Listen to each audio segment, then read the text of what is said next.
శర్వానంద్ 38వ సినిమా Bhogi first look teaser release అయింది. సంపత్ నంది దర్శకుడు, డింపుల్ హైతి హీరోయిన్. తెలుగులో ఉండే హీరోలలో ఒక ప్రామిసింగ్ హీరో శర్వానంద్ అని చెప్పవచ్చు. 2004 నుండి 5వ తారీఖు సుమంత్ నటించిన గౌరీ, చిరంజీవి శంకర్దాదా ఎంబీబీఎస్, వెంకటేష్ లక్ష్మి, సంక్రాంతి లాంటి సినిమాలలో సపోర్ట్ రోల్స్ చేస్తూ 2008లో వచ్చిన గమ్యం సినిమాతో హీరోగా నిలదొక్కున్నాడు. శర్వానంద్ ఆ తర్వాత ప్రస్థానం, అందరి బంధువయ్య, మళ్ళీ మళ్ళీ ఇది రాని రోజు, శతమానం భవతి, ఒకే ఒక జీవితం లాంటి సినిమాలలో తెలుగు ప్రేక్షకులకు ఎంతో దగ్గరయ్యాడు. ఒక ఫ్యామిలీ హీరోగా మారాడు. 2012లో శర్వానంద్ కో అంటే కోటి సినిమాకు ప్రొడ్యూసర్గా చేశాడు.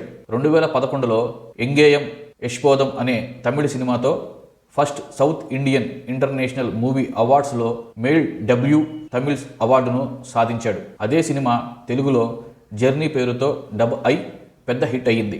2015లో మళ్ళీ మళ్ళీ ఇది రాని రోజు సినిమాతో స్పెషల్ నంది జ్యూరీ అవార్డును గెలుచుకున్నాడు. స్క్రిప్టుల విషయంలో ఆచితూచి అడుగులు వేసే శర్వానంద్ ఈ మధ్య కొంచెం నెమ్మదించినా కూడా మొన్న సంక్రాంతికి వచ్చిన నారీ నారి నడుమ మురారి సినిమాతో మంచి ఫామ్లోకి వచ్చాడని చెప్పొచ్చు. ఏప్రిల్లో బైకర్ సినిమాతో మన ముందుకు రాబోతున్నాడు. ఆ తర్వాత సినిమాగా ఈ భోగి సినిమా ఉన్నట్లు తెలుస్తుంది. దర్శకుడు సంపత్ నంది 2010లో వరుణ్ సందేశ్తో చేసిన ఏమైంది ఈ వేళ సినిమాతో కెరీర్ని ప్రారంభించి రెండో సినిమాగా రామ్ చరణ్తో రచ్చ సినిమా చేశాడు. ఆ తర్వాత బెంగాల్ టైగర్, గౌతమ్ నంద, సిటీమార్ సినిమాలతో తెలుగు ప్రేక్షకులను ఆకర్షించాడు.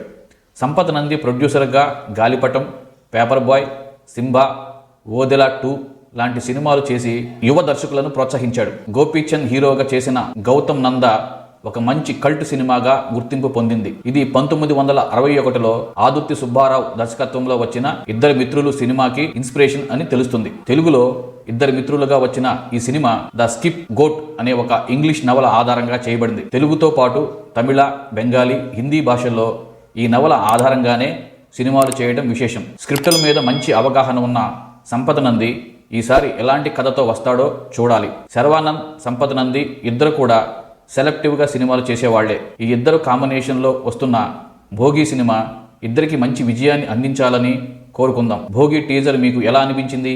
కామెంట్లో చెప్పండి. హిట్ అవుతుందా?